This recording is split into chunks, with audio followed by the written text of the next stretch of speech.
Bonjour Monsieur Belliot. Bonjour. Alors, c'est un plaisir de vous recevoir aujourd'hui à la librairie Vincent. Est-ce que vous pouvez vous présenter pour les lecteurs qui ne vous connaîtraient pas encore? Oui, bon, alors pour se définir, c'est un peu compliqué. J'ai fait beaucoup de choses ces dernières années. Je me définirais peut-être comme on va dire un enquêteur et un artiste.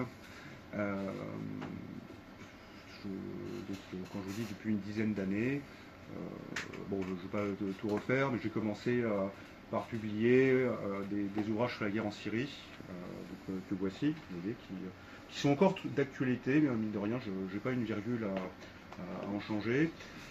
Par la suite, j'ai écrit un livre sur le massacre de Charlie Hebdo, que je viens de rééditer d'ailleurs aux éditions thebookedition.com. Un ouvrage sur Rudi Reichstadt qui m'a valu un procès que j'ai perdu. Ça c'était en juin dernier. Et là, plus récemment, je publie cet ouvrage donc consacré aux attentats du 13 novembre, envisagé sous l'angle de la géopolitique. Donc le sous-titre, c'est les conséquences catastrophiques de la politique étrangère de la France. Et là, je parcours une quinzaine d'années, je veux dire, de cette politique étrangère catastrophique, qu'il se, oui, donc ça parle beaucoup de 13 novembre. Ça parle beaucoup de 13 novembre. Et j'aurais pu intituler aussi ce livre je dis le 11, non, je dis le 13 novembre vu du ciel. J'aurais pu appeler ça comme ça, enfin, sous forme métaphorique. C'est-à-dire que de temps en temps, je descends au ras du sol, donc on parle dire nettement des attentats du 13 novembre. Et ce qui m'intéresse, c'est plutôt les causes. Voilà, les causes, et pour moi, fondamentalement, euh, tous les événements catastrophiques qu'on a pu subir pendant une partie de la décennie de 2010 sont une conséquence directe de la politique étrangère de la France. Alors, est-ce que vous pouvez nous en dire un petit peu plus? Qu'est-ce que vous avez creusé? Quelles sont les causes géopolitiques de ces attentats, selon vous? Alors, il y a une multitude de facteurs. Le premier de tous, qui remonte à loin, c'est tout simplement le choix suicidaire qui a été fait en 2011 de promouvoir un changement de régime en Syrie, qui vient de se passer Oui, il y a une semaine. vous aurez l'occasion d'en C'est parler. une coïncidence de date. J'ai publié ce livre le jour même où les djihadistes déferlaient depuis Idlib pour prendre Damas, à ma grande stupéfaction. Je ne suis pas le seul. Bon, après tout, il fallait bien que le livre sorte un jour. Donc d'avoir en fait favorisé ça s'appelait l'armée syrienne libre, mais très vite en fait ce sont des brigades djihadistes dont les conquérants actuels de Damas sont les cousins ou les descendants. Déjà c'est une première conséquence catastrophique. Oui, déjà c'est un premier d'avoir pris d'avoir pris, embrassé le parti de cette cause des printemps arabes. Par la suite, je ne vais peut-être pas toutes les dire, mais je vais en dire au moins deux. La conséquence, et ça je le montre, ça me semble assez net, c'est que l'opération des attentats du 13 novembre est une opération militaire qui a été organisée dans le cadre d'une guerre asymétrique par des combattants de l'État islamique en rétorsion au bombardement de la coalition internationale contre Daesh qui a été mise en place dont je me souviens, c'est en septembre de 2014. Il faut voir, c'est une campagne de bombardement massif, indiscriminé, où des villes entières ont été, enfin entières, quasiment, c'est-à-dire des villes comme Mossoul, comme Raqqa, comme Ajin, ont été complètement pilonnées, avec des dizaines de milliers de morts civiles à la clé.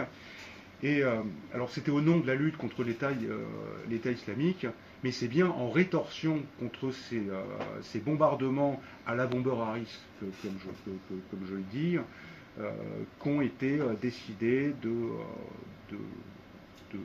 mettre au point une opération comme les attentats du 13 novembre, que je ne cautionne évidemment pas, mais il faut voir un certain nombre de déclarations d'opérationnels et même de djihadistes. Il faut les écouter. Ça a été la reconquête de l'Irak et de tout l'est de la Syrie à l'est de l'Euphrate. C'est fait au prix d'une véritable boucherie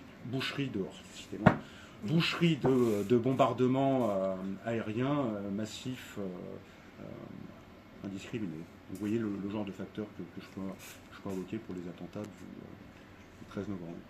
D'accord, bah écoutez, on creusera ça avec plaisir. Alors, du coup, vous êtes un spécialiste de la Syrie, vous en parlez dans ce livre. Est-ce que vous pouvez nous dire un mot sur les événements qui viennent de se passer, le renversement de régime et la chute du parti basse et du régime de Assad? On ne connaît pas encore tous les tenants et aboutissants. Je notais que tous les commentateurs, y compris les plus avertis, manifestaient une forme de stupéfaction. On cherche le bon argument, j'en ai entendu beaucoup. Je vais simplement en donner un seul, et d'ailleurs c'est un chapitre de l'ouvrage qui s'appelle « Le crime contre l'humanité, des sanctions contre la Syrie ».